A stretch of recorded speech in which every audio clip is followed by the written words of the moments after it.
Testing.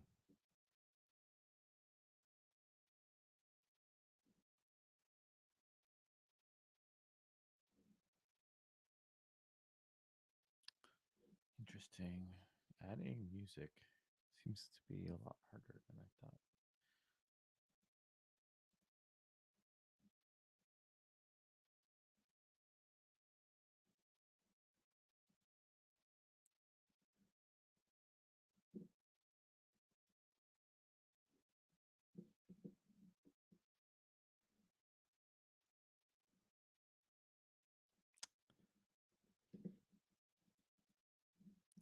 Hey Donovan, I'm just testing out StreamYards. I want to figure out some ways that could make this live stream stuff a bit easier.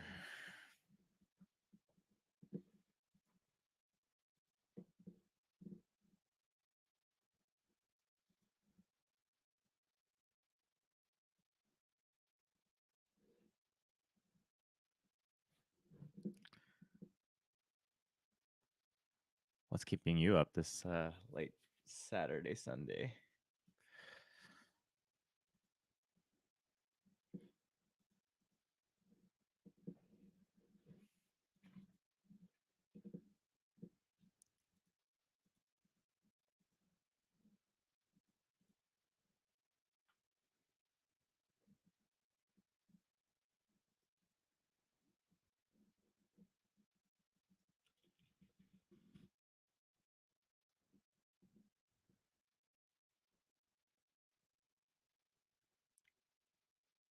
Oh.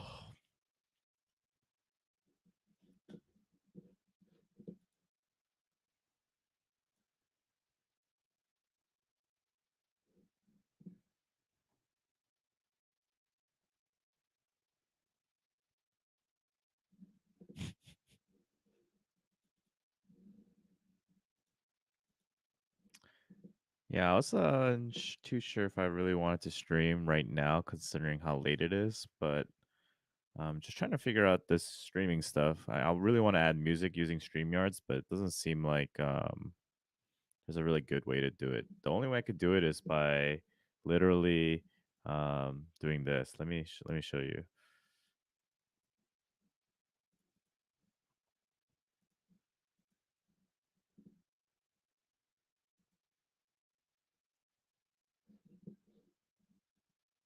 I think this is the only way I could either get my music working or whatnot, which is kind of annoying. Because what if I want to like actually screen share something else?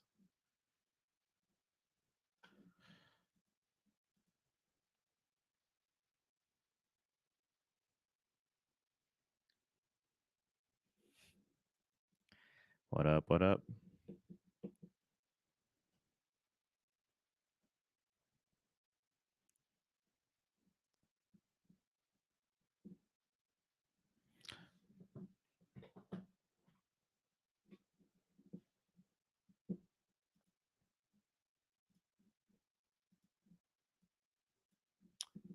I was actually thinking about making a reactionary video to Real Tough Candy's 24 questions to ask any prospective coding bootcamp. I think this one's kind of interesting. So just doing a little bit of research right now and see if it's something I want to do long term wise, but we'll see.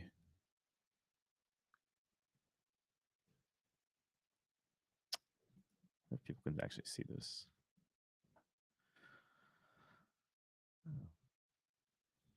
Well, actually, let's see, 24 questions to ask any prospective coding bootcamp. I wonder how she came up with 24. Prove that this bootcamp is a $15,000 Udemy course. Yep, that's true.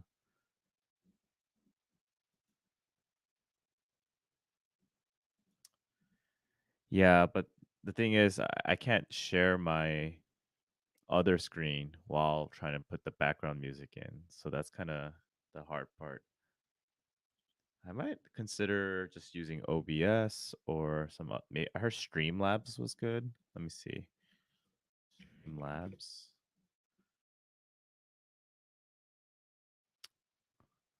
Apparently, this one is not bad either. The all-in-one live streaming software. Seems like you could add some like Twitch aspects to it. You could personalize your streams. Yeah, I'm probably ask a few streamers what they use because I think StreamYards is good enough for right now. But what I really, really need is a way to show some of the comments so I don't have to like manually click it. Looks like they have Pokimane on here on the top, anyways. Interesting. Interesting.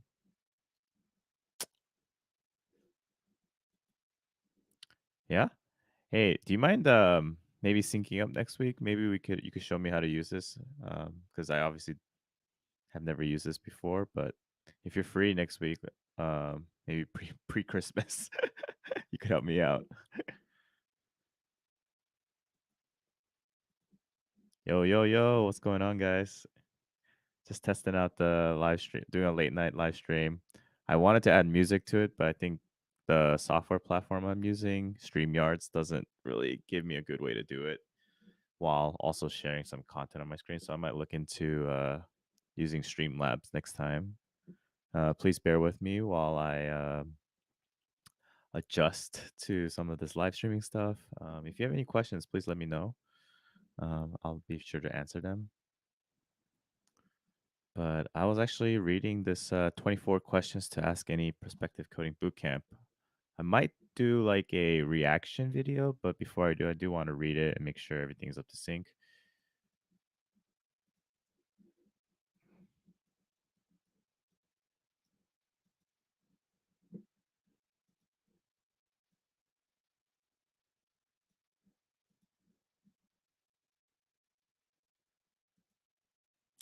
Hey Dana, have happy Saturday. Yeah, it's actually Sunday here now.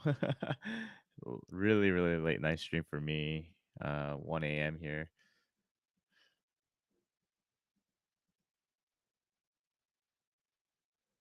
Yeah, maybe we could learn together. I mean, just like coding, it's like pair programming probably. So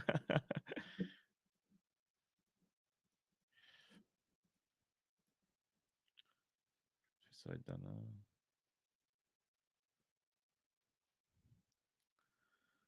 Yeah, probably. You're right. New projects, coding or YouTube? Great question. Lately, just been focusing on YouTube. Work's been kind of busy. I do work uh Monday to Friday, so you know how the grind is. Right before the end of the year, it's usually either really slow or you need like to turn in a huge project. So, unfortunately, I'm in the latter. I've been doing like one-on-ones with people, especially with specifically people trying to like break into the space and things like that. So that's been kind of fun. But yeah, just no real special projects. I think next year is going to be a good year for me in terms of trying to look into new languages, maybe even new frameworks like Svelte. And I'm debating what I want to do with this channel in terms of like, should I do more coding tutorials or like, are my videos that I just talk about coding and just life of a developer or tips and tricks? Is that something that's more valuable from a YouTube perspective? I wonder. There are just like a lot of like coding tutorials out there, so I'm not sure if like I want to make more of those kind of videos. We'll see. Dana, you're making coffee this late? What's going on? Are you is it because of your coding boot camp? Oh man, I remember back in the day when I was attending a coding boot camp. Never get to sleep. Seriously, it was just nonstop working, working, working, working, working. So hopefully, hopefully everything's going well on your end. Actually, don't even need my headphones because I'm not listening to anything. Will you do Twitch streaming too? That's a good question. I don't know. I don't really think Twitch is that attractive for software developers. I don't know.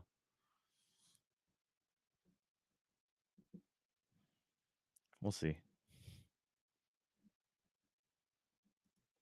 Just starting to work. Ho ho ho. Weird schedule. Yes. Software developers can work day and night. It's weird. It's definitely a weird schedule.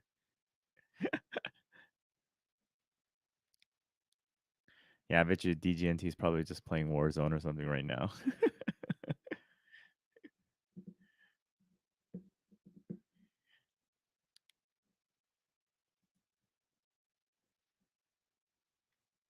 Congratulations, CLI and Sinatra projects. You're on the Rails part now. That's what's going to be super fun. I mean, pretty sure you're going to learn a lot about like relational models and learning about controllers, models, views. Obviously, the curriculum's changed a lot since I've attended Flatiron School, but I'm pretty sure at least the basics will still be taught there. Sinatra is a really good starter for, or I guess a good transition into Rails because you're still using Ruby and things like that, and there's probably a lot of familiarity that way.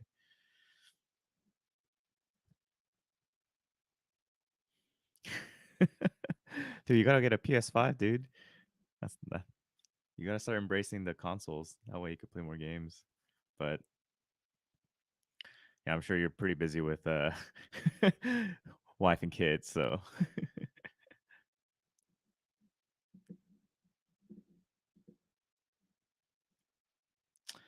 yeah, congratulations, Dana. You got to keep going. Yeah, it's not easy. So definitely, especially virtual. How is doing a virtual boot camp?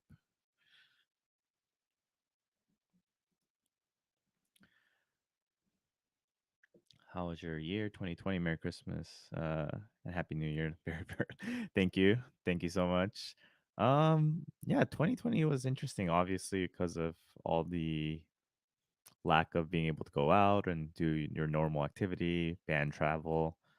Coding wise, it hasn't changed too much personally for me because at my office, I generally work from home 2 to 3 times a week anyway. So, from that perspective, just adding 2 more days to the week of working from home hasn't been too much of a big deal. But yeah, I'm living in New York City right now, but my family's back in California, and those are probably one of the things I do miss is going back home and seeing family and friends. But coding wise, everything's pretty much the same. Mm, And yeah, what about you? Infographics. How was your 2020?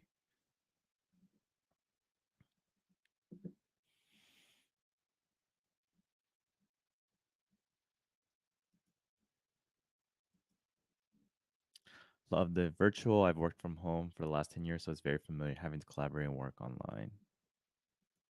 My cohort 727 part time. Oh, so it's a part time cohort. That's interesting. That's very interesting. I guess if you're doing like online virtual boot camp, is it more self paced or like does everyone kind of work on their own schedule but expected to finish the what do they call it, the modules at a specific time? 10 months. Interesting.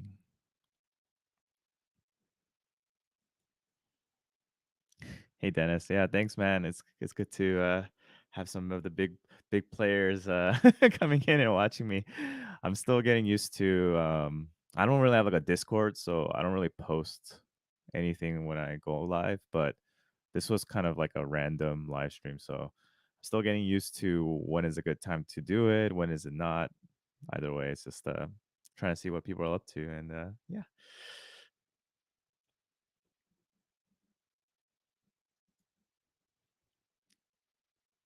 we have weekly deadlines. Mods finish same for each. Yes, nice. It's kind of good that they have like a certain kind of pace for it, or general pace for for you all to be at. So from that perspective, it's good. How do we donate? I don't even know. You could can you donate? Oh yeah, you can donate on live stream. I'll probably figure that out later. Yeah, I mean that's so true. Like even with my YouTube channel, like seriously, like a bunch of my original videos was just me coding. And the reason why I did those videos first was because um I was just really scared of talking to a camera. So obviously I just kind of stay with what I know, and oddly enough, the largest views I have is this view post request, which is 8.5 thousand views, which was from 2 years ago. Um Eventually I started kind of talking about my life as a developer and things like that here.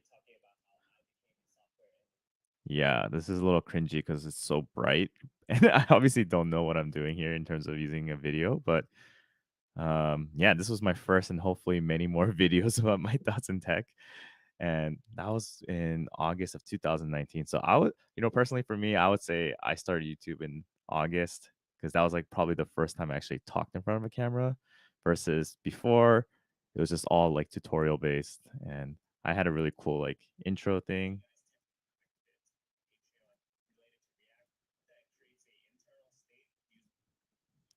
Yeah, I could already tell right away that I was getting a little bit more confidence at this level because before I think I was just reading off a script while coding, which is probably not the most ideal way to do it.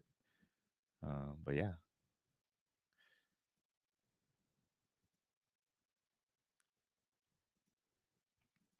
What's the topic?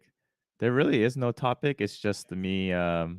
Actually, what I was doing before anybody came in was I was actually reading this 24 questions to ask any prospective coding boot camps from RTC.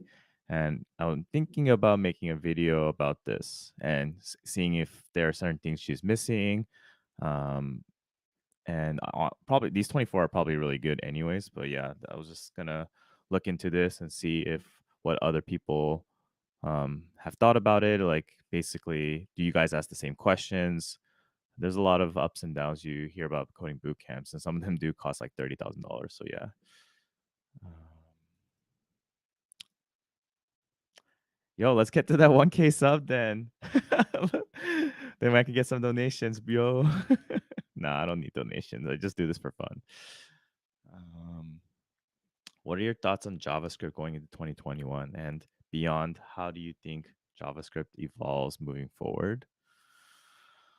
2021. I think, well, let's first, I think 2019 and 20, I think that was the year of just really of JavaScript embracing like TypeScript and Flow and just understanding that, hey, there are ways you could write JavaScript in ways that it doesn't have to be so fragile. And from that perspective, I feel like a lot of developers have embraced the a statically typed approach to JavaScript. I personally haven't really used too much TypeScript at my work because for some reason we just never made it a priority. But I do see a lot of value, and I see a lot of developers giving it a lot of praise, and that's probably something I probably want to learn or get into more in 2021.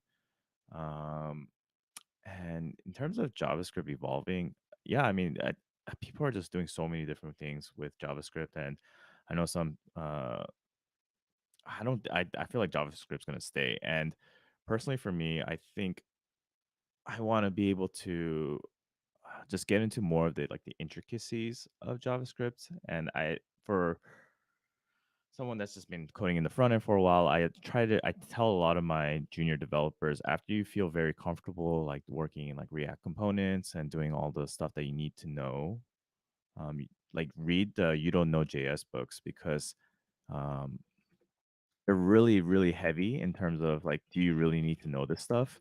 But it actually, you really start appreciating like the weird quirks of JavaScript. And I think fundamentally, if you understand these things, as JavaScript evolves, it's not going to be like too much of a deviation, in my opinion. But knowing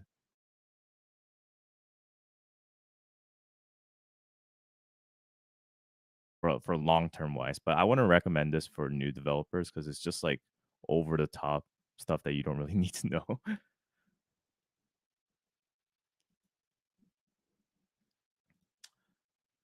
On Twitch, you can set it up with 0 followers, I think. Oh, so this is in reference to getting donations. Man, maybe I should move on to Twitch. Nah, I'm gonna keep it with YouTube. Like, I'm not even that big on YouTube anyway, so I'm just gonna stick with something I know and then just keep practicing. I got a very first small client project, website for pharma company. Also, yeah, congrats. Are you doing a full stack application, or are you just working on like a front end or the back end, or are they expecting you to just build out the whole thing? Yeah, I totally agree. I mean, I think I know some other YouTubers are really like all in on being able to like write C sharp code and then converting it into like JavaScript and stuff like that. And I think that is definitely gonna be part of the game, but I really don't see a lot of these big frameworks going away. I know they always say like a new framework is built every like 10 seconds, but for some reason or another, I just feel like a lot of these current frameworks like React, even Vue and Angular, they're just sticking around. They've been very sticky for a while. I know like generations before with Angular 1, but Angular 1, Backbone, Ember, no one really uses those front end frameworks anymore. And it's kind of interesting to because I think a lot of these current frameworks, they're really backed by larger companies like Facebook, Google, and well, Vue is a little bit more independent. But yeah, I totally agree. JavaScript will stay for a long time, and as long as people are using websites, it's definitely not gonna change. You ever do backend? Yeah, so at my current job, I would say at my split between front and back end is 80-20, and our back end is a Ruby on Rails back end API. We've been slowly moving over into like microservices using Go. But like I know at a high level, like a lot of things that we're doing, but generally my focus at my current job is doing front end work. I would like to obviously do more back end stuff, but just my job requires me to just stay on the front end. And obviously, when I work on my side projects, my backend framework, I actually kind of like to use Node more, just because I'm more familiar with JavaScript and things like that. Not that we can predict much, but there's no sign of it. Yeah, I mean, agree. JavaScript isn't going anywhere, not for a while. So um, I think that's kind of why I've recommend a lot of new developers to learn JavaScript first. I know some other people have like pretty strong opinions about it, but I think the reason why some coding boot camps or people the way they teach it is like why they teach Node and React is because uh, learning a new language is really hard when you're not good at one language. But if you can but once you get really good at one language, learning a new language isn't hard at all. Like you're just trying to figure out, okay, um, in JavaScript, I need to know like this is a map function for my arrays. Like how do I do the equivalent of a map function in Python? Or how do I do the map equivalent in Ruby? Oh, like with statically typed languages, I need to actually define it as an int before I put it as a parameter. You just learn these little weird quirks between every different language, and then you just adjust accordingly. But when you're kind of like a new developer, you don't really it doesn't really register in your head like you just assume that like one language is like French, and then one language is like German, and one language is English. Like, yeah, they all have the same like meaning to a word, but you don't actually they could all be very different. So um yeah, full stack plus logo banner. Wow, this is a big project. Good luck with that. How long when do they expect you to finish that by? Is it a month project, 2 month project?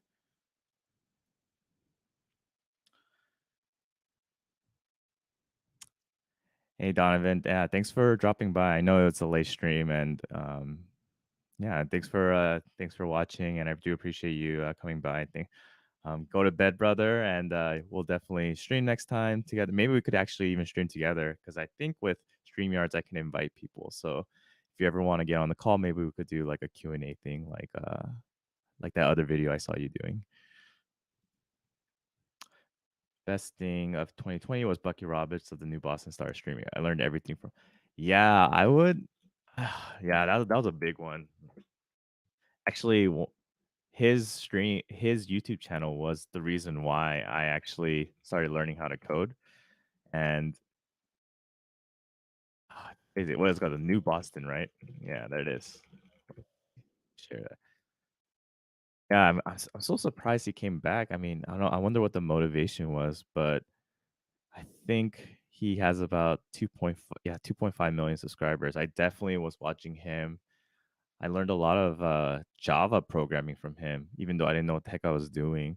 But and he was teaching like Android Studios and things like that, and that was back in 2015.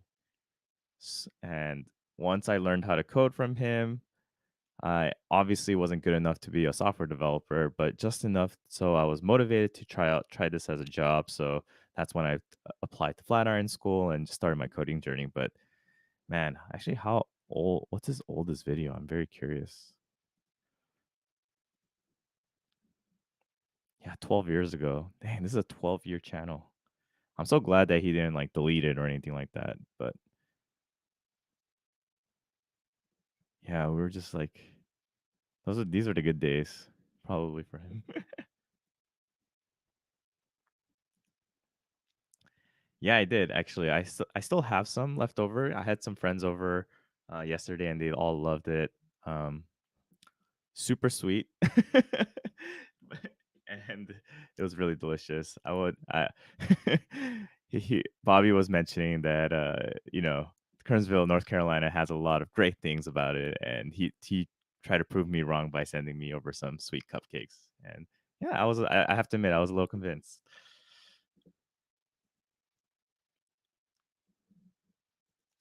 I did 99% back end and 1% front end in my other job. The 1% are the bugs I find and then told to fix. I'm like, wow, I have no idea what I'm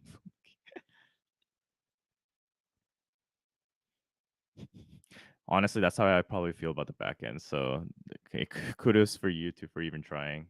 Yeah. Yeah, let's do it.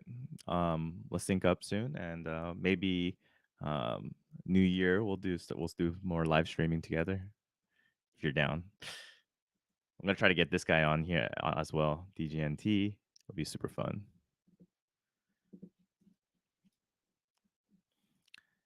You know what? I wouldn't be surprised if he does build some kind of digital currency. I could already see him calling it something like Bucky Bucks or Boston Bucks. Who knows? I could totally see him doing that, and I'm sure he has such a good large following that people would actually buy some of it.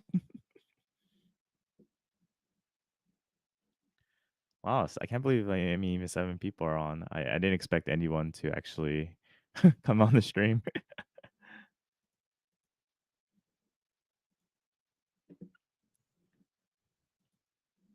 Let's make a tech rock.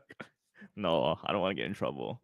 Usually, people that make coins are either scammers or legit, but the legit ones always show their face. And now that everyone already knows what I look like, I can't I can't be anonymous.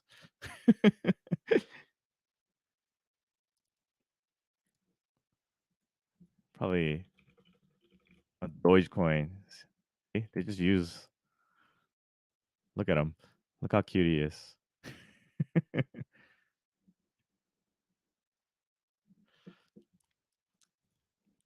Yeah, tuna or bacon coin. Yeah, I could totally see that too. Bucky bucks or tuna or bacon coins.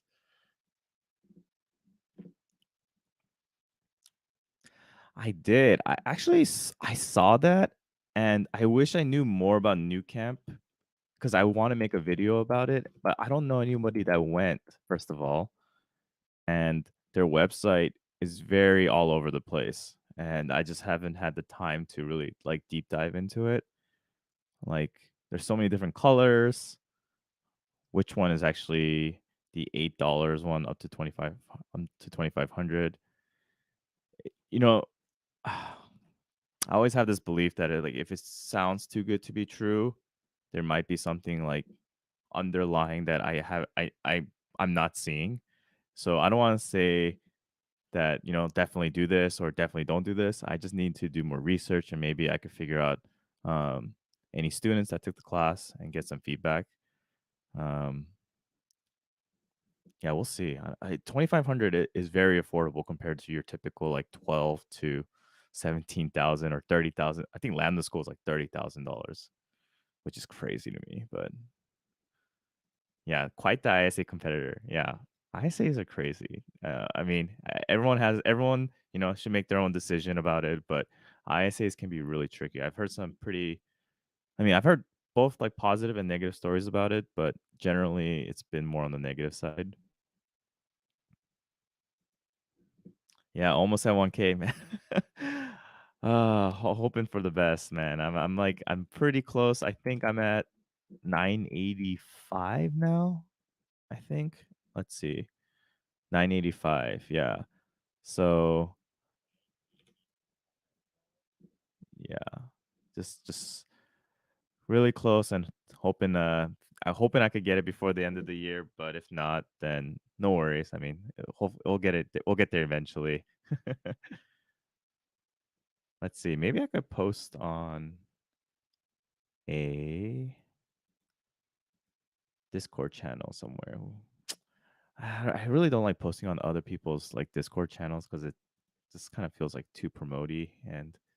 But you know what? I'm just gonna do it in Chalcode's self promo.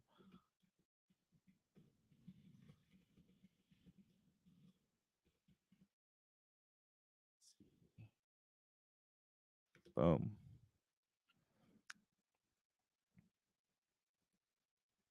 I know nothing about it. I just thought, wow, they're trying to take up. Yeah, yeah, let the buyers beware. I completely agree. I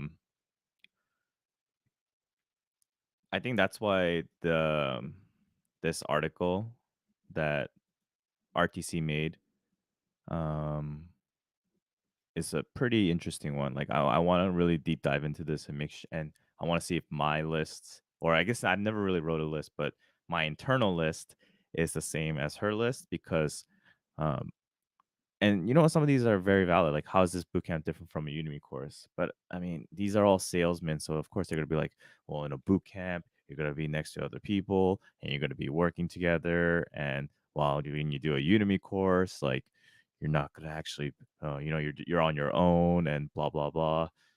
So this one is I can already see how this one, like they'll give you the right answer, and then what curriculum do you use? That's a good one too. Like, are you stealing content? Are you stealing information from a Udemy course? Are you taking like a Brad Traversy and just repackaging it up? One thing I really liked about Flatiron School, and I was probably one of the first cohorts to use their whole like Learn platform. At that time, it was called Ironboard, but they already had all these like tests built out, and you essentially had it's kind of like doing leak code, but not for algorithms. It was just how do you actually use the map functions properly and things like that. Yes, I got that recommendation last time. Yeah, maybe I'll start doing shorts. I think shorts is the way to go. This is gonna be on my to do for 2021 is to learn how to do shorts and figure out ways to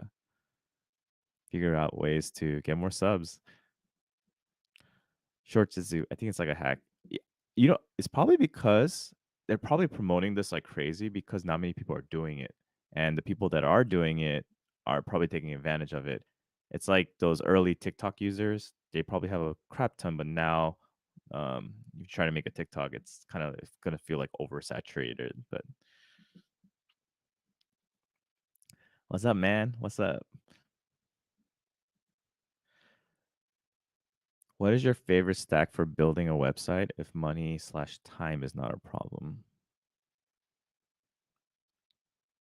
Hmm. Um, so I probably would use some kind of I would definitely use React on the front end. And it actually depends on what kind of website you're building. If you're building like a single page application, as in something where a user can log in and it keeps kind of information more like in a private space, then I would just bust out the Create React app and just work from there. But if you need something like server side rendering, then Next.js is definitely the way to go for me. And in terms of backend, it's really up to you. I personally just find Node a little bit more comfortable to use because I prefer JavaScript. But the second would probably be Ruby on Rails. And for authentication, I would use something like use any kind of like OAuth service. Um, I know like like Firebase and some other one. Is it Next.js Auth Zero? Like I think Auth Zero is pretty popular amongst the community as well. So yeah, front end React, back end Node or Rails, and then I would use like some kind of Auth.js, Auth Zero for the authentication.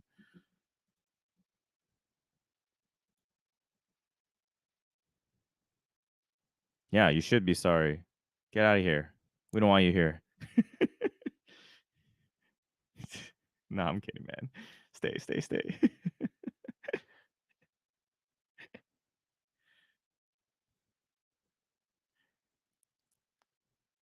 Actually, we're gonna need you to build a calculator for us with social media platforms, and we'll patch it up later.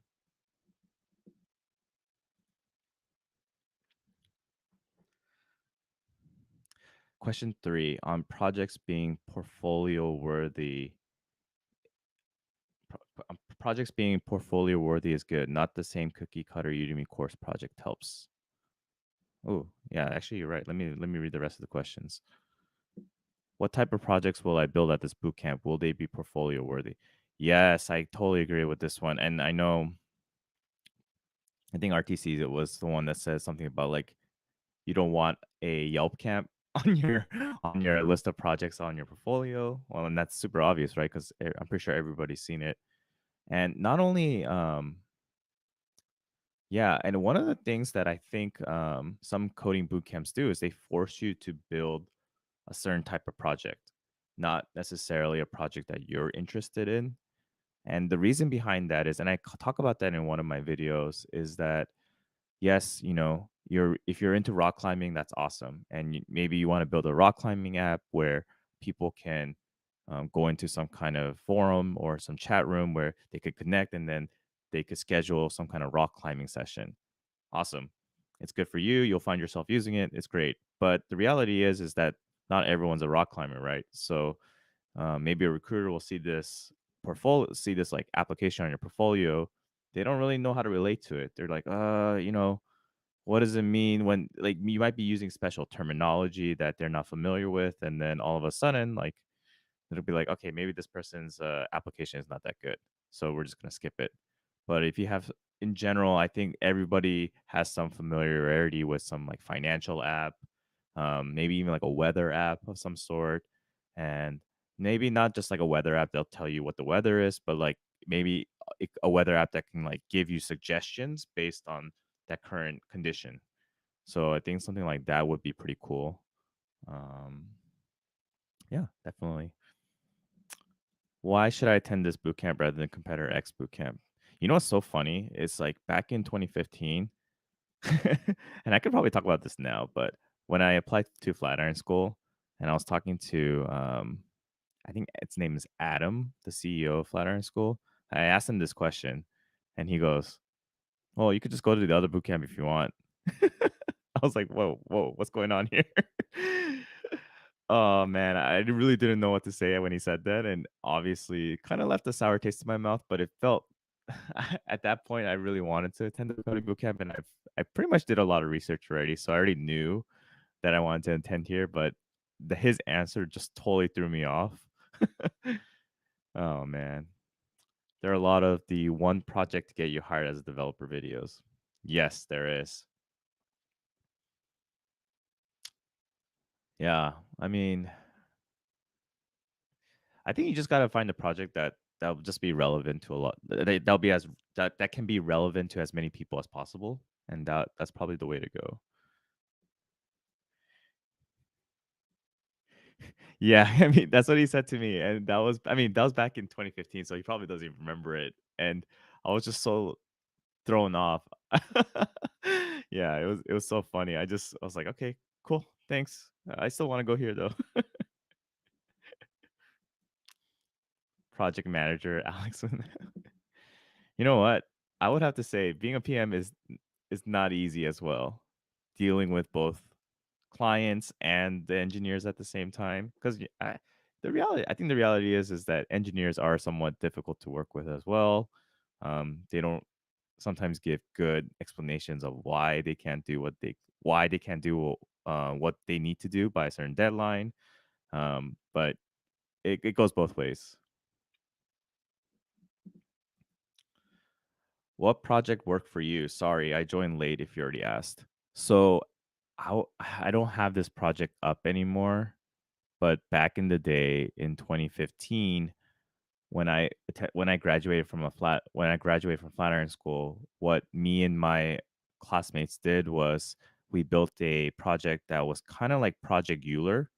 So what you would do is you can select a specific language like Ruby, Python, or whatever.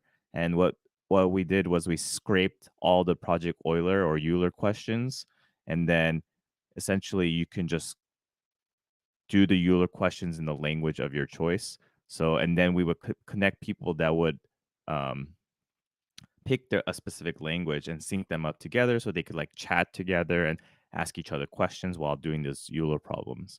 We didn't make it to the point that you could validate that the Euler problems were right, but I think the project in itself was very clean and for the level that we were at, and it's something that a lot of developers, like there's like the leak codes, there's the algo experts or whatever you want to call it. So we were trying to build like this kind of like one-stop shop platform where you can do Project Euler problems in any language.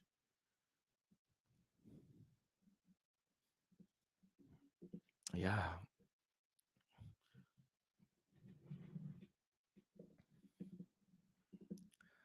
I'll be right back, guys. I'm gonna get some water.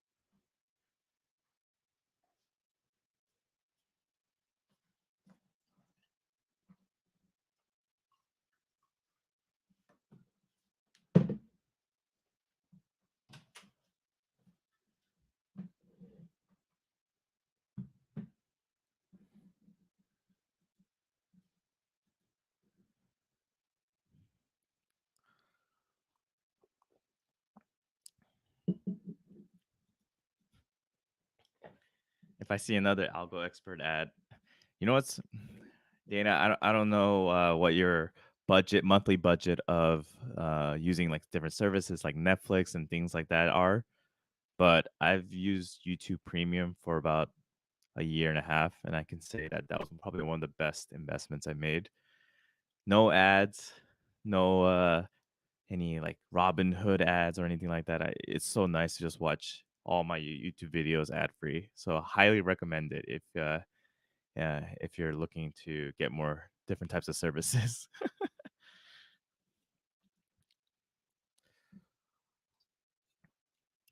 All right, number 5. Can I look over your curriculum? I mean, that's good. I think the only thing about that is if you're a new developer, I don't know if looking over a curriculum would really give you a good understanding. So if 5 is important to you, I would look at the curriculum with someone that's actually knows how to code, maybe a friend that's like in the industry. So that way that person could actually give you the recommendation like, yeah, this course seems legit versus just saying, "Oh, like I guess this is coding and that everyone knows how to code." Like, like you wouldn't know if a curriculum is good at that level, right? Like why would you be attending a coding boot camp then, right? Can I meet one of your instructors? I think this is kind of important too, right? Um, I've heard some horror stories where instructors are just getting rotated left and right, but you just don't know who your actual instructor is going to be. And if you see that a coding bootcamp has more like established teachers that teach every year and things like that, I think that shows that there's some like consistency behind it.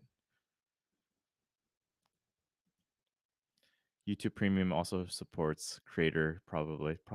Yeah, probably, yeah. Some of the good ones are open source anyway.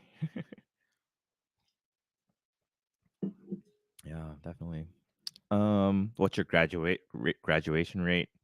I wonder how this works because I know I know Flatiron School changed it in a way that if you fail a module and you fail it too many times, then you go to the online route. So would they consider that a failure? Like, would that be considered part of the graduation rate? This is when like boot camps get kind of tricky, like with their numbers, and I'm not a huge fan of that. But I'm not, I would take this for I wouldn't take this at face value, even if they tell you a number. Can I talk with a graduate of the program that I'm interested in? Why not? I feel like you could even just find someone on LinkedIn. Seriously, like literally on Twitter or even on LinkedIn, someone's gonna say like Flatiron School grad or something like that, or Lambda School grad, or mm, what are some other boot camps? App Academy grad. How will my classes be taught in person, online? Well, yeah, this is a great question when pre pandemic, but probably everything right now is online. How big are the class sizes? Yeah. Hey, Dana, how does that work when you have a virtual class? Is it still, do they cap it at a certain amount of people for your cohort, or is it pretty big considering that it's virtual? 11. Do you offer office hours, tutoring, or any type of one-on-one assistance if I need it? Good question.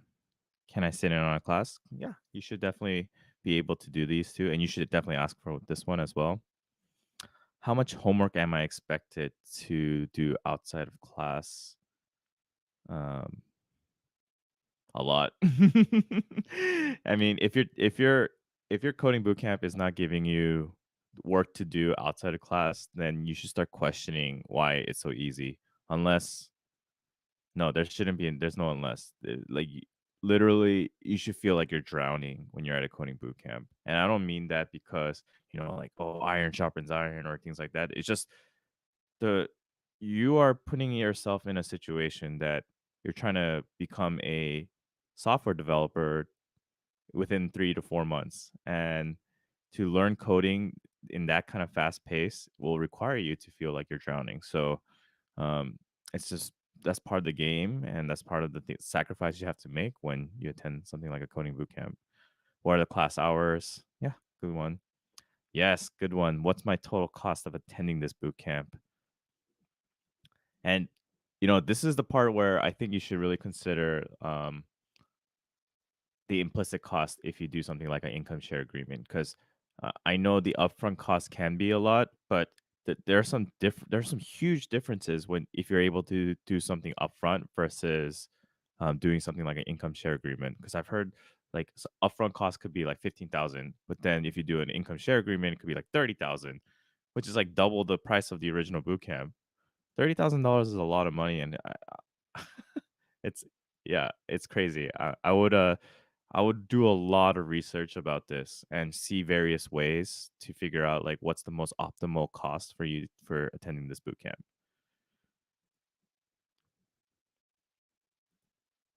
Definitely talk with people that graduated the school or are in the school. Yes, I agree. In our Slack channel, we start at 70. There are now 52 actual, and I'd say, oh wow, that's interesting.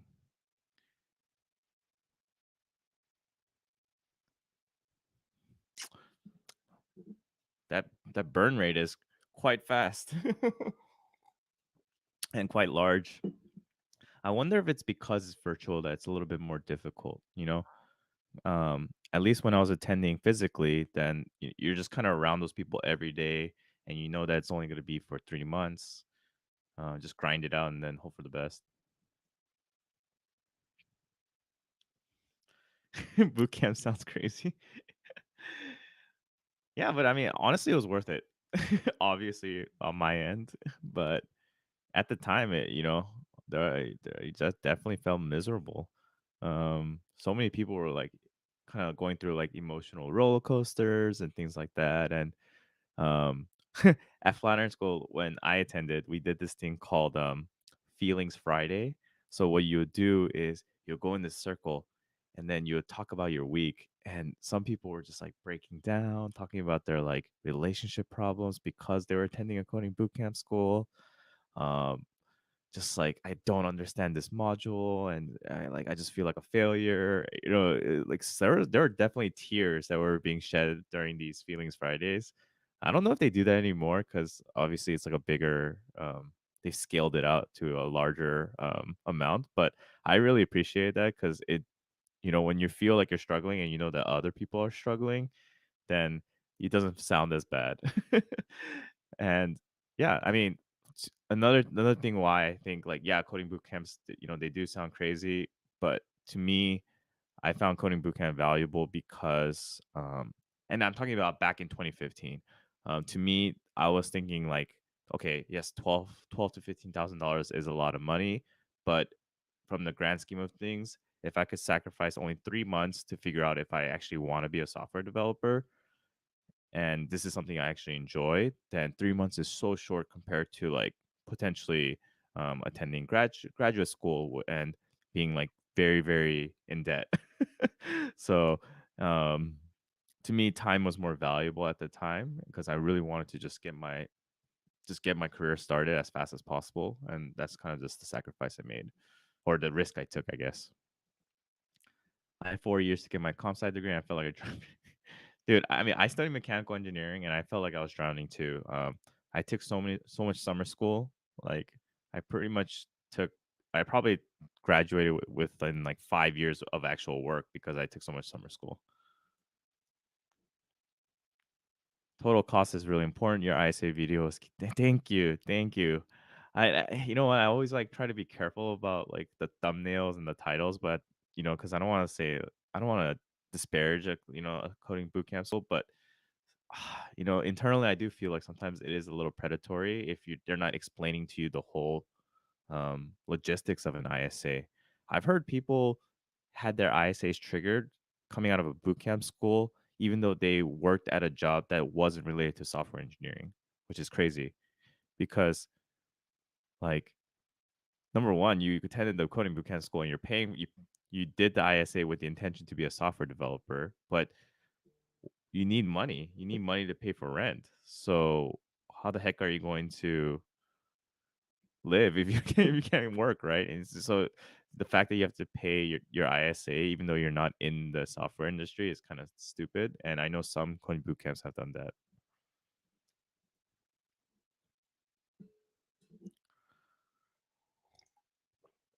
Um, what was my daily routine? So I actually moved from Austin to New York City to attend the coding bootcamp school, and I never lived in I never lived in the East Coast, so I never really experienced snow on a daily basis. And luckily, I intentionally moved to New York because I didn't want to have any distractions. Ironically, like I didn't know anybody in New York City. I didn't want to get FOMO from all of my friends going out and having fun and enjoying their Friday, Saturday, Sunday weekends. So to me, I was all in on this boot camp. So wake up, eat breakfast, go to school, finish all my classes, stay at school till like 8 or 9 p.m. Maybe get like a few like workout sessions if I can, and then go back home, study more, sleep, rinse and repeat. And then on Saturday, Sundays, I would go to the coding bootcamp school, even though they weren't like teaching anything, because I just wanted that nice environment to be in. And a few of my good friends were actually um, were also attending the boot camp. Not sorry, not my good friends now, but at the time, classmates were also doing that. So that was my routine. And honestly, I, I'm not saying that's for everybody, but to me, like I was just thinking, okay, if I could just push myself for these 3 months and feel like a little miserable for the sake of potentially being a software developer, I'll do it. But I mean, I don't think it's sustainable, and I only did it because I knew the program was only 3 months. But yeah, it was just like rinse and repeat. Wake up, study, wake up, study, and then work on projects. People get added each mod. that may not have passed another mod or get removed. Oh, that's interesting. Do you feel that's kind of weird though, because you can't, or I guess like you started the school with a couple of people or with a few of your classmates, and then suddenly you have like new classmates. I don't know. Like I guess the camaraderie is not quite there in my opinion, because like you might be a cohort of completely different people. I think boot camp during Corona is we do a stand up, but feelings Friday sounds very touchy feely. But okay, you know what? I I don't think it's scalable. I don't think it's scalable to like expect every coding bootcamp that Flat Iron School like expanded to do that. It's probably one of those like um only when you're like a startup can you really do that. And obviously the curriculum it has evolved a lot since then. And yeah, they probably can't get away with that because it's just like too much emotions. And but at I would say though, I really got close to my classmates because of feeling something like Feelings Friday, because you only get to know someone went through like vulnerabilities or times of struggles, and uh, everyone's kind of like stressed out in that same manner, and just being able to talk about it, it's definitely a good way to just kind of release that energy and like share your information. Feelings Friday, can I make a I feel like you instead of Feelings Friday, you could do like you know how they say like blameless retros? You should make one where it's like only blaming retros. Like, all right, guys, we've finished our sprint and we've ran into like 15 bugs, and I think it's all Dan's fault. And this is why. And then else could respond, well, it's like it's not my fault. You guys set the deadline way too early, and we weren't ready for this, and blah blah blah. I think like opposite of blameless retro could be a good one. My goal is to stay with the pack there. Yes, definitely. I think that's the way to go. And um, yeah, I mean, you want to be with like the people that are keep pushing it through, because and hopefully they are like sharing information and helping you out, because that's kind of the whole point of this like virtual bootcamp experience is everyone helping everyone. Even when we were like applying to jobs and things like that, everyone was so like supportive of each other and not trying to like one up each other in that from that point of view, and I really appreciated that. Yes, dude, please do that one. I think that one's a really good one. Um, what are some other ones? I'm like trying to like think on the top of my head. What are some other ones? Maybe the guy who who's always on vacation. Like the vacation policy is unlimited vacation, so he's always on vacation, so he's never working. Or the one guy who never takes vacation, even though it's unlimited vacation. I think that one. I think either one could be a pretty good one, because there's always that joke that's like, oh yeah, like we have unlimited vacation, but no one actually takes it. Do you offer tuition assistance? Hmm? If you offer an ISR, income ISA, how does that work? Is that a typo? ISR. R and A aren't even that close to each other. I wonder why. What's an ISR? Okay. Yes. So I mean, I don't want to say like at a blanket statement, don't do income share agreements if you can afford it.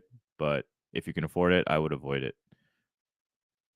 and just read the details on what the income share agreement is. All right. What's the average debt a bootcamp student graduates with? Well, this is what does this mean? Are you is it from the school, like from attending the school, or is it just like overall cost? Hmm. Do you have any information about the tuition cost and tuition payment I can take home?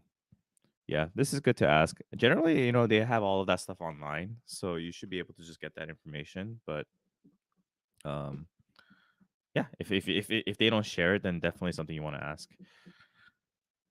Let's see. We study for project review. Yes, that's good. Also, we do share our struggles and challenge. I relate a lot to the parents in the cohort, the ones that are juggling kids and full time. You know what? Plus one, and kudos to parents and that are in the cohort. I think that's one of the feelings Friday ones I definitely, shared the most. Like I would have to say I'm very lucky in that, I don't have kids. No, no, no, no. Wait, let me backtrack. I'm lucky in that I didn't have any other distractions when I was attending a coding bootcamp school. So I can only imagine what, other responsibilities people would have to, number one, try to be a software developer, but also taking care of your family and things like that. Um, yeah, that's super tough. Like I said, when I did it, I was just only focused on code, but I had the luxury to do that. But I realized that not everyone's going to have that kind of luxury. So, everyone's story is going to be a little bit different from that point of view. Are you talking about the unlimited vacation guy? That's so double edged too. With ISA, if you could afford, you wouldn't be looking for. Yeah, that's true. That's true. I completely agree with that. It is definitely a luxury to be able to afford it. And yeah, it's a tough one. It's a tough one. I know some coding boot camps they do some kind of like scholarships or things like that, but I just know that some people just see like ISAs as, oh, it's a free education, but it's completely opposite of that.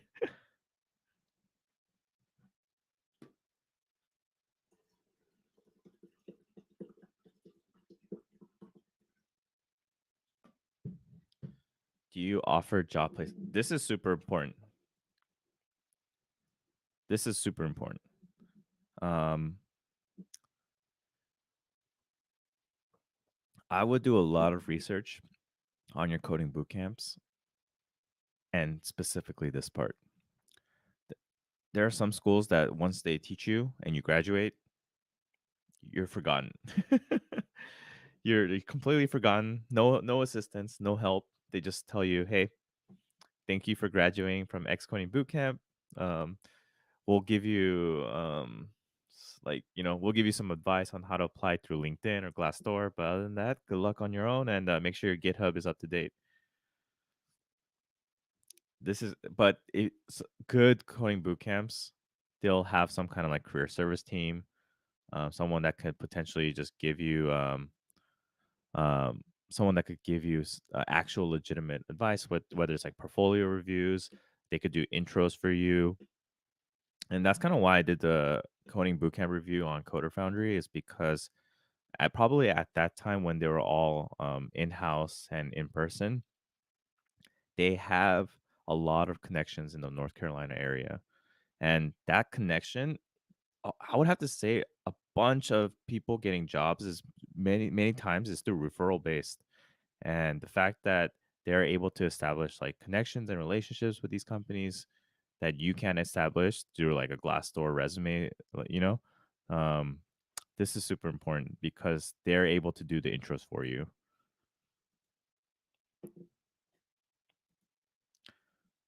Nice, nice. Hey, anything count, anything helps. I think that's the most important part. If you're able to get it, take advantage of it. I am totally for that.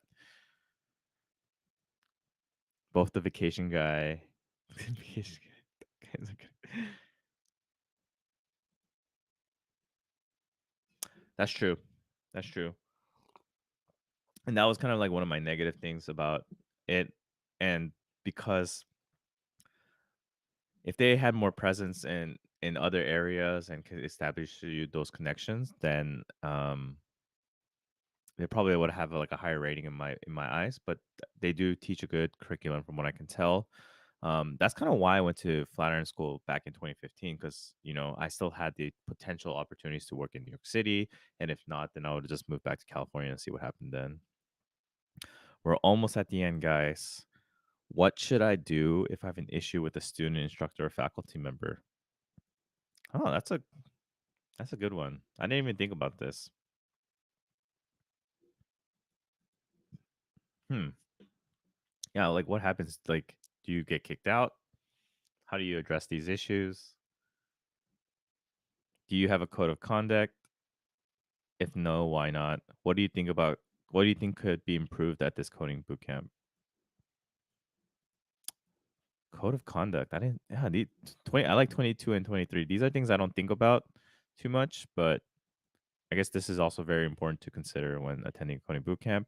I think the 25th one that I would really like, and it's not a deal breaker, but if they have this is awesome, is no overlapping classes.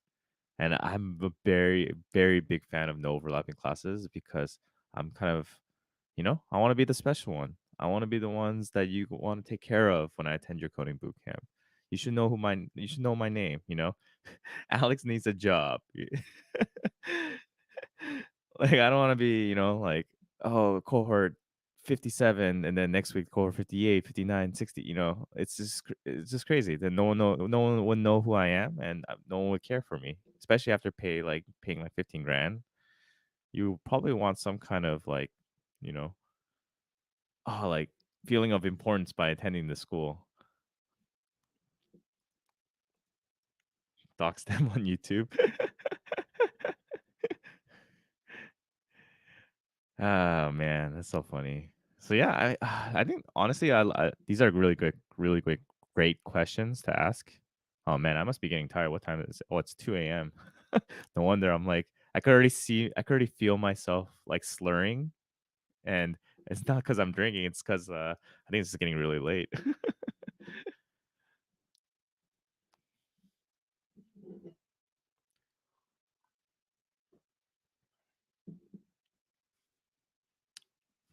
Who was the best student? Who was the best student graduate from your boot camp? Are you in touch with anyone? Um, Yeah, I mean, there definitely was a lot of great students, and what I really loved with the boot camp was that some of the best students didn't have like engineering degrees or math degrees. They were like poli sci majors or like art majors, and it just in a weird way, in a good way, it really humbled me too. Not saying that my mechanical engineering degree made me like made me feel smarter or anything like that, but it really showed me that anyone can be a software developer as long as you put the work into it. Am I in touch with anyone? Actually, one of my good buddies, he actually came on the live stream last time he actually came on the live stream through chat and gave me a nice message. I haven't kept up with him in a while, but there are a few people that I'm still close to, but I don't really talk to them as much as I used to. It's been like 5 years, so it's not like I just graduated from a coding boot camp like last month.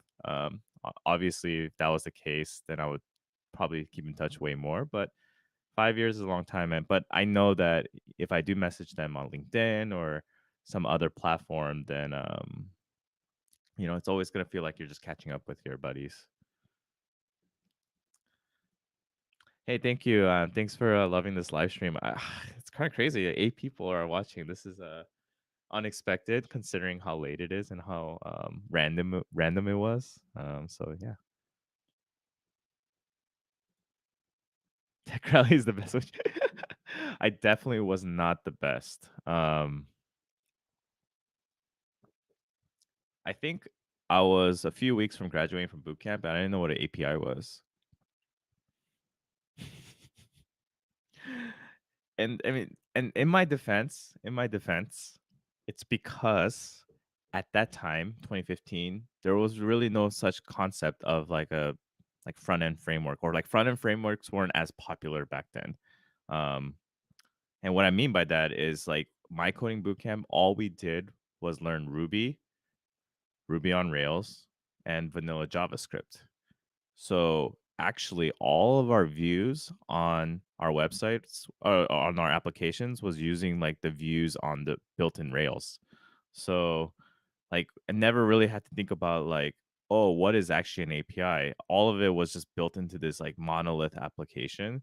So I just never really considered like, oh, I didn't know that you could just build little like routes specific for APIs for your front end to use. Um, I only realized that after I got my first job, and then I was like, "Oh, cool! Like you could actually do it like this." And that's when I learned Backbone and Angular. But even then, like I was React was still kind of showing up, but not really. So it was just Backbone was like a huge thing back then. No pun intended, but yeah. Yeah, exactly, man. I'm just like, like you think about those things where it's like, oh yeah, like, oh, these are my routes, and then my routes go to my controllers, and my controllers like talk to my models. But never did I once go like, oh, and this is what an API is. So funny.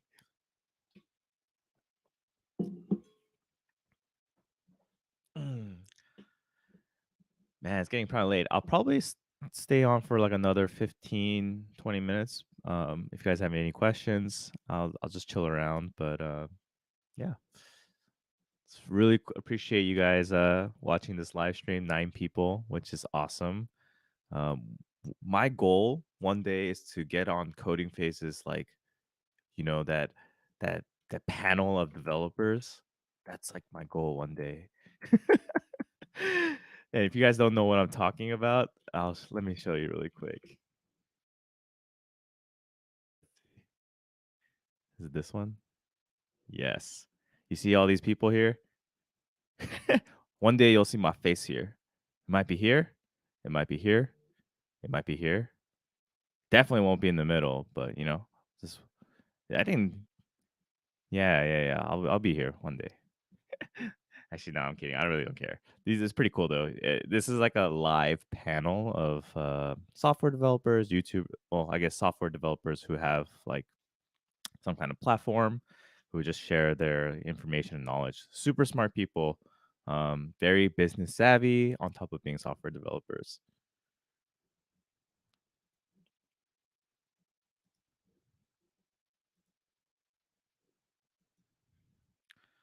With my degree, there was only one class where it was project based. Every other class was yeah, and I think that's what I've kind of heard about, even with computer science degrees. Like they're starting to teach like even how to use Git and GitHub, but like they don't really like teach you how to make projects, which is kind of crazy. So it's so funny how it's like so theoretical. Um, and from what I've understood with like curriculums in school, it's like it's very hard to switch or change curriculum. Like you have to go through like an approval process. There's a lot of red tape and things like that. Yeah. Can you go over some first interview questions? Yeah, I guess it just depends on. I guess it depends on what level you're at and things like that. But I guess my one of my first questions is, yeah, tell me a little bit more about yourself. What do you do? And then obviously, then you could talk about what you do, what kind of projects you've worked on, and things like that. And maybe it really depends. I think sometimes it's going to be like behavioral questions. They'll ask you like, tell me about a time where you've like led a project and how did you deal with tight deadlines. Tell me a time where you were having disagreements with a coworker and how did you resolve that issue. Um, and those are like more behavioral questions. Some like front end based questions like that are technical. You could be like, tell me the difference between like position flex versus position static, or position uh, absolute versus position relative. And then because that's like CSS questions, or you can even ask like JavaScript questions, like what's the difference between um, asynchronous and synchronous programming. Like some companies will do like rapid fire questions, or they'll just ask you a bunch of questions, like even on the back end, like what's a load balancer, or like how do you scale your if you're trying to if you're building Twitter, how would you scale out your application so that you could get more Twitter feeds in a more seamless way. uh, One thing crazy about software development is like they could literally ask you anything. So when you apply to a job, make sure you know what you're applying to. Because imagine if like you're really good at front end development, or maybe even DGNT, like he does like 90% back end, but he applies for a front end job. You think like you think he's really gonna know all these like little weird quirks? reality is probably not. So, you got like if you're going through like a recruiter or things like that, you have to be really honest with them and say like, these are where my strengths are at, and this is what I like to do. Because obviously, the test or how they ask you that question is going to be geared towards like what you're actually applying for.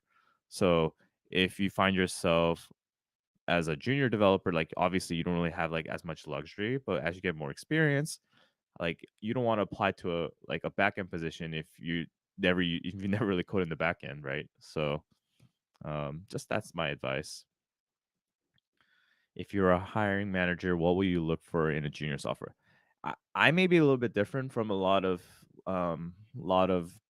hiring people because I think it's just kind of crazy to me that um, we expect these junior developers to be lifesavers of our company.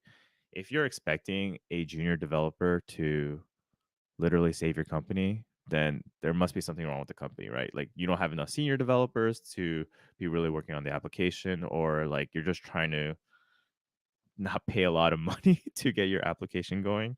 So I think the first thing I look for in a junior developer is not like number one internally for me, like I don't expect them to like save our company. And I mean that in a good way because like the whole purpose of a junior developer is to get them to up to speed, and running and be independent developers, but they may not be at that point right now. So a lot of times I'm for junior developers, I'm just looking for someone um, humility and a desire to learn. Um, Obviously, there is going to be like some kind of coding exercise, but rather than saying like I expect you to finish this or something like that, in my head, I'm just thinking like, is this person able to articulate his or her code? If can this person feel is this person being comfortable right now, just explaining what he or she is thinking? And generally, what I like to do during like those coding exercises is like I ask them questions like, "Oh, tell me what you're thinking right here," and if they're able to like articulate it and like kind of express what they're trying to do, even if they may be doing it wrong, like we just kind of work our way together. Because for me, what I care about is like, is this person coachable?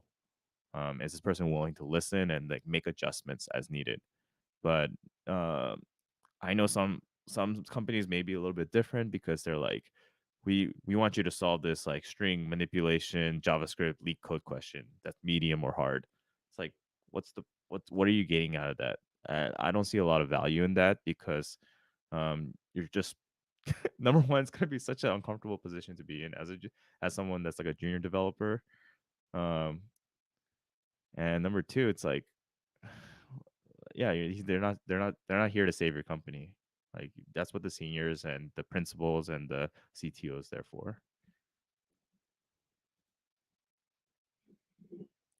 Hopefully that answered your question. Let me know if you like have any follow ups with that. I feel like they don't want you to get a job.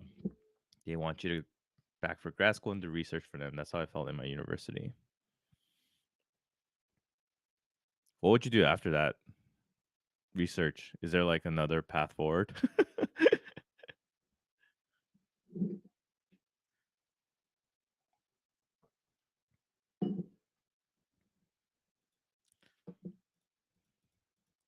Yeah, no problem. I mean, it's hopefully I know you said some first interview questions, but I probably went all over the place. But I think that's kind of the whole point is it really is dynamic depending on what you apply to. You have to prepare both like from a technical perspective and a behavioral perspective. So um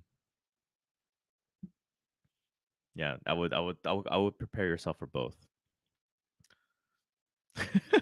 I'm sorry. Yeah, I mean, it's a tough one. I mean, getting a job is not easy, and especially for someone that's applying for like a junior developer job, it's really just based on luck and just hoping one of them will stick. So just I think it's gonna definitely take practice, and as long as and this is kind of what I've actually done a lot through my one-on-one coaching sessions when I talk to like aspiring developers or people that want to be junior developers is number one, like when you go into an interview, you definitely like breathe. Because I think as cliche as that sounds, like you get so nervous that you don't even know what the heck you're saying. And when you get the coding exercise, you aren't even breathing or thinking. You're just trying to you're trying to come up with a solution that you memorized in your head, but the reality is there's so many different questions that they can ask you that you can't memorize it. But if you've done enough practice with the technical questions, just breathe, think about like what the actual question is asking, list out the requirements. Um, think about in your head like how do I actually solve this problem? Like if it's an array manipulation where it's like I need like imagine having an array of numbers and they're like I want you to square all these numbers and return the array. Super easy, right? Like you just go, okay, let's see. First, what I need to do is have the array. Then I go, okay, so I need to multiply each number by itself. So how would I be able to do that? So maybe there's like a square function that I could like create or call, and then like I can map over those array of numbers and then return that as a function. But like talk to yourself while you're like interviewing. That way the person that's interviewing you has an idea of what you're actually going through and you're like understanding your thought process, and at the same time like it'll make yourself more comfortable to know that I actually do know how to do this. But I think sometimes you get so nervous that you're trying to like rush into like answering a question, but it's better to think about it, take some time to think about it before you start like writing code or like answering the questions. Also, I would highly recommend you saying like, "That's a great question," because that 10 seconds of you saying that will give you like additional time to think about it. So I actually find myself saying that a lot, like, "Oh, great question." 1, 2, 3, 4, 5, and then you're like, "Okay, like how do I actually answer this question?" They probably want you to get me in the Yeah, probably. Do you get like tenure for that then? Like, are you set for life basically at that point? Okay, you already answered that question. Oh man, that's a lot of school. Like, well, how much would you be in debt though by the time you get to that point?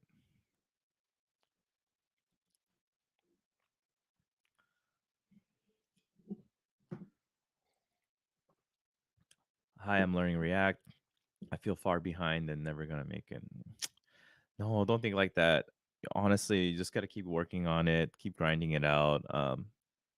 Talk to have a community. I think being able to like talk about it on free code camp or things like that. If you feel like you're not going anywhere, everybody's felt that way. Um, I felt that way. I felt like a failure many times in my life. It's even during the coding bootcamp phases, and even as a hired junior developer, I felt like a failure, and I was like, "Am I really cut out for this?" But these are the moments that I would honestly say, like, if you could get through it, you'll think back and be like, "Wow, like I'm so glad that I pushed myself." Um, so yeah, I believe in you too, and you just gotta keep going. So don't feel so down. And if you do feel like you do need like some kind of community or things like that, there is um there is a free code camp called forum.freecodecamp.org. Um, specifically, there's like a little section here that says you can do this. And honestly, I read this every day, and then it's something that I just like I feel for them. I empathize with them because I've always felt that way too. Um, so if you feel kind of like like you're alone or no one else is feeling the way that I'm doing, you could always like create a topic here and talk about it, or you could see that other people are kind of feeling the same way. But either way, I think struggle. If you're not struggling, then it's then you're not trying hard enough. So definitely keep going at it. I believe in you too.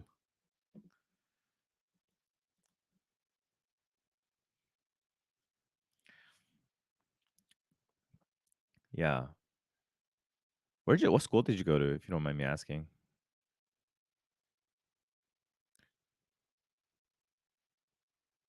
Did you go to UBC? Isn't that like where all the Vancouver people go to? University of British Columbia.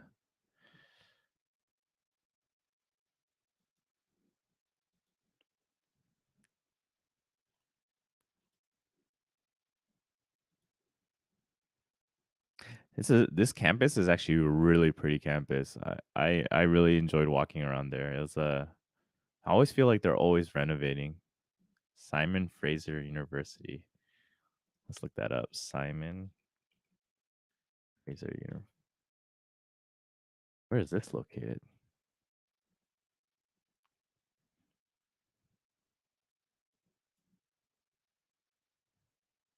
Oh wow.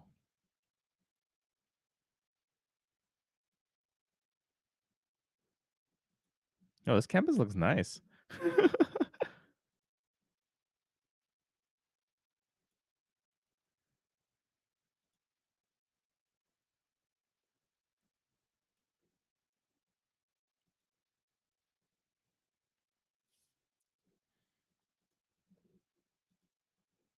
Yeah, UBC or SFU. SFU had a campus near the SkyTrain. Cleveland, so I went for that. Nice.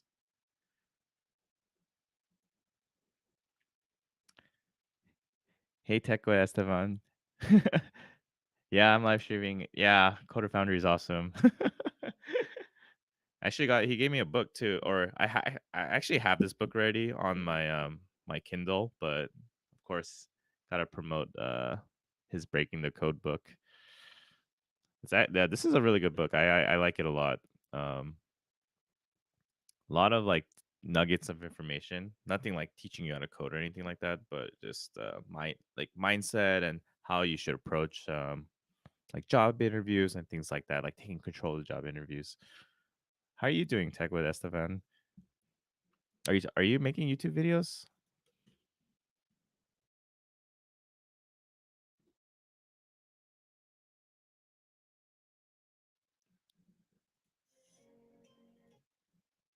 Oh shoot, you are making YouTube videos. I'm definitely subscribing. I don't know why I wasn't subscribed before. Oh, it's been 2 years ago, bro. You need to get back on it, man.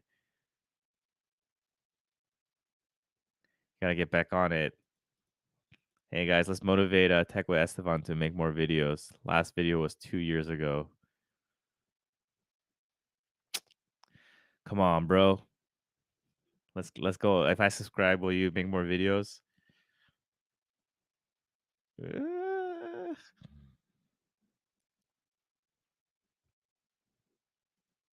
I'll subscribe.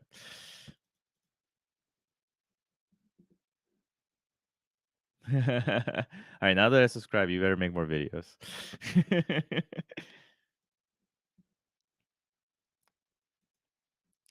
Have you seen battles? Some scenes were filmed. Yeah, I have actually. Oh, okay, okay.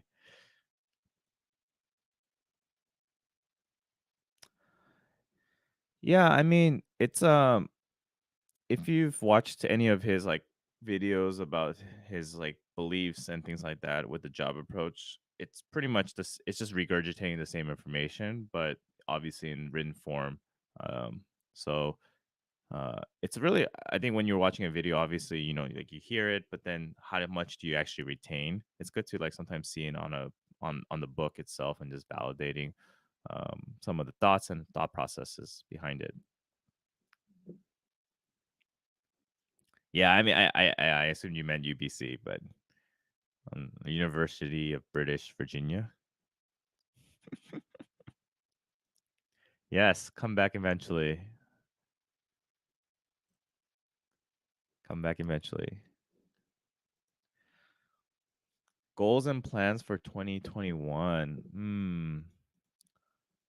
It's a good question. I really want to improve my technical skills. I think they're at a good pace, but I intentionally focused on the front end a lot these past 4 years because I really enjoyed front end development, and that's kind of where my strengths are at.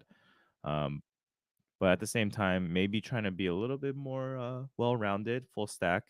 And don't get me wrong, I know how to make APIs and I know how to make do like authentications and things like that, but um there are like definitely like levels to coding in general, and like you could just do the basics or you could like really deep dive and get really good at something.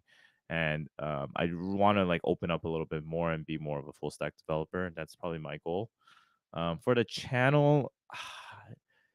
I could use some advice with this channel. Like, I want to always be giving tips and advice and help aspiring developers break into the space. And that's kind of why I created this channel.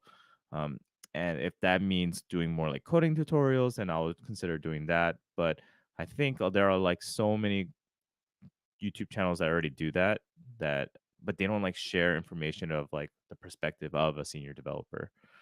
Um, and I think that's kind of important in the sense of like how should I approach the in job interviews and things like that. And I've been doing like these like one-on-one coaching sessions with aspiring developers, and I'm learning a lot about the struggles in 2020 and 2021 on like why it's so hard to get a job. Obviously, because like pandemic stuff, but at the same time, like some people they just don't have good enough projects. Some people don't even have projects. Some people have projects, but they only have it on GitHub. Like these are like pretty. To me, it feels like oh, should be super obvious that you need to put your projects live and you need to have a portfolio and things like that. But um, like the more and more I'm having these conversations is I'm realizing not everyone knows that. So one of the things that I was like really considering is like career coaching and things like that through like some kind of like paid service, but I'm not like super like business savvy, and like I don't really have a huge like YouTube following yet to really like kind of pursue that. But that would be a cool goal to have. Maybe not 2021, but maybe like 2022 once I have like more subscribers. So I don't want to have like a goal of like I want to have 5,000 subscribers by the end of 2021 because it's just like such an arbitrary goal, and I really can't control like how many people will subscribe to me. I just want to make good content for people so that they can break into the space. So if I find myself being valuable in that way, then that's a good enough goal for me.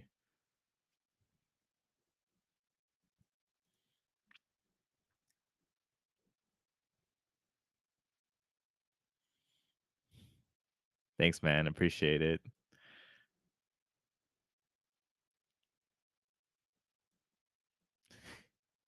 Yes, Esteban, you need to make a video in 2021 and just make one video. 2020, my one. Thank you. I mean, I appreciate that. If that happens, then I'll definitely know who to thank. Everyone in this live stream, these 9 people that are here, giving me these words of encouragement. I'll remember you all, and then I'll re-promote Tech with Esteban again. And if you made a video by in 2021, 1 million subs for for Tech. Oh man, I mean anything's possible, but not in 2021. I think even the new Boston has like 2.1, and he's been out for like 12 years. So, but one can dream. One can dream.